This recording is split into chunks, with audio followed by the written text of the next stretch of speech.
Assalamualaikum warahmatullahi wabarakatuh. Kembali lagi di channel Geovulkan. Melanjutkan materi yang kemarin, pada kesempatan kali ini kita akan belajar mengenai bagaimana cara menghitung epicentrum gempa ya. Jadi ini adalah lanjutan dari materi seisme atau gempa bumi. Sebelumnya jangan lupa untuk like, share, komen, dan subscribe. Langsung saja kita cek bagaimana rumus untuk menentukan jarak epicentrum seismograf. Jadi di sini ada rumusnya S min P min 1 menit dikali 1 megameter. S itu adalah gelombang sekunder atau bisa disebut transversal. Jadi tergantung nanti dalam soal bunyinya gelombang transversal atau gelombang sekunder. Jadi antara sekunder sama transversal itu sama saja. Jadi di sini disimbolkan dengan huruf S. Kemudian P itu adalah gelombang primer, gelombang yang pertama kali tercatat oleh seismograf atau juga disebut sebagai longitudinal. Selanjutnya 1 megameter itu nanti sama dengan 1000 km. Sedangkan kita harus tahu juga bahwasanya 1 menit itu nanti adalah 60 detik. Ya, seperti itu. Oke, langsung saja kita cek soalnya. Suatu gempa tektonik tercatat pada seismograf stasiun di Banyuwangi sebagai berikut. Yang pertama, gelombang longitudinal atau primer itu tercatat pada jam 11.35 menit 20 detik. Sedangkan gelombang transversalnya atau sekunder itu nanti tercatat pada jam 11.36 menit 35 detik. Berapa jarak Banyuwangi dari epicentrum gempa? Nah, jadi nanti kita harus menentukan bahwasanya yang di bagian depan, ini adalah gelombang sekundernya, karena rumusnya tadi S min P min 1 menit kali 1000 ya.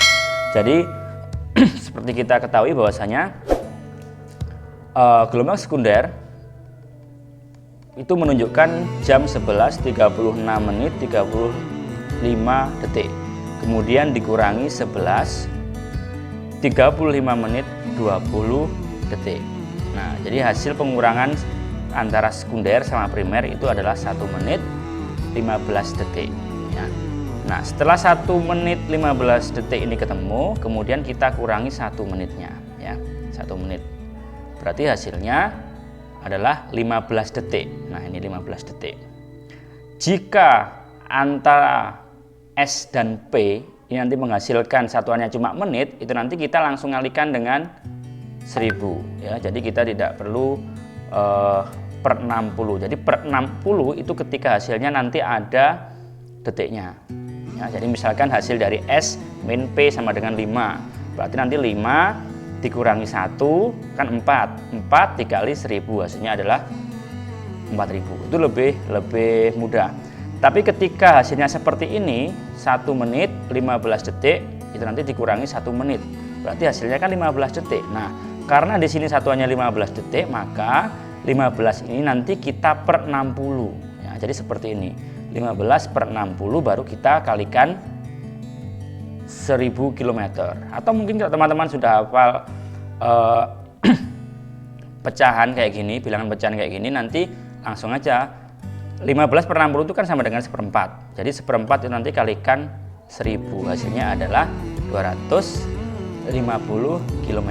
Jadi jarak dari epicentrum ke Banyuwangi ya adalah sekitar 250 km seperti itu.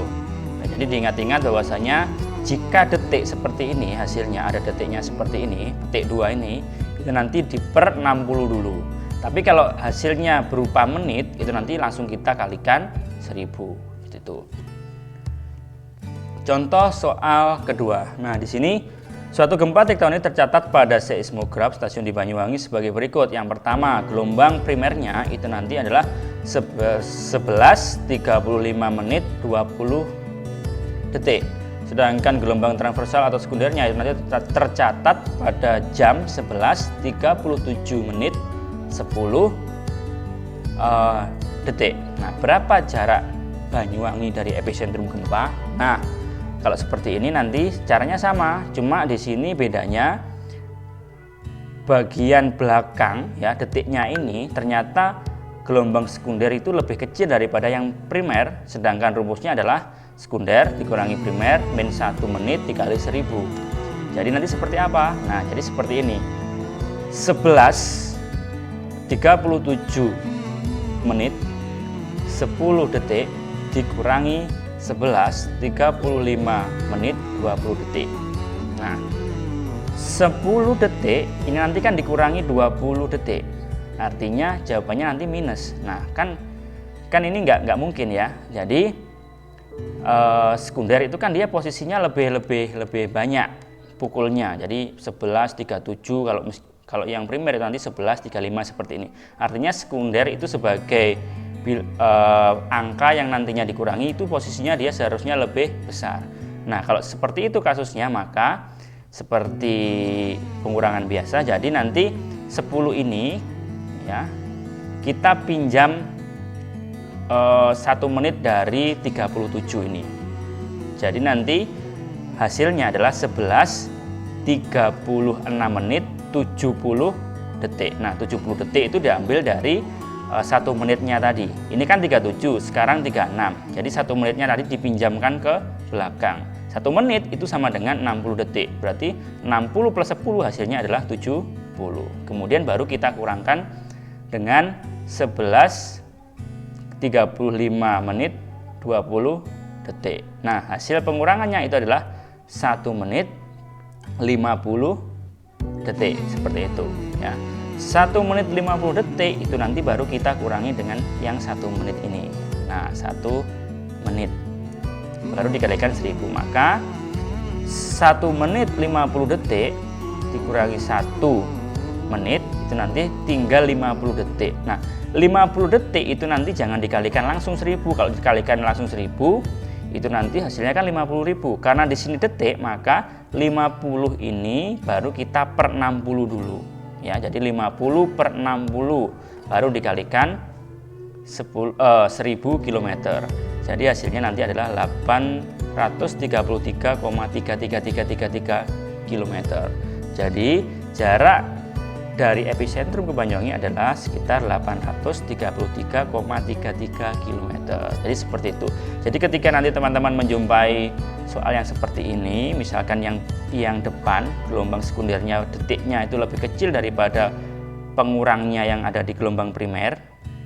Jadi nanti teman-teman bisa pinjam menitnya. Jangan lupa menitnya nanti dijadikan detik terlebih dahulu. Seperti itu. Baik, terima kasih. Itu yang bisa sampaikan pada pembahasan kali ini. Semoga bermanfaat. Jangan lupa untuk like, share, komen, dan subscribe. Sekian dari saya. Wassalamualaikum warahmatullahi wabarakatuh.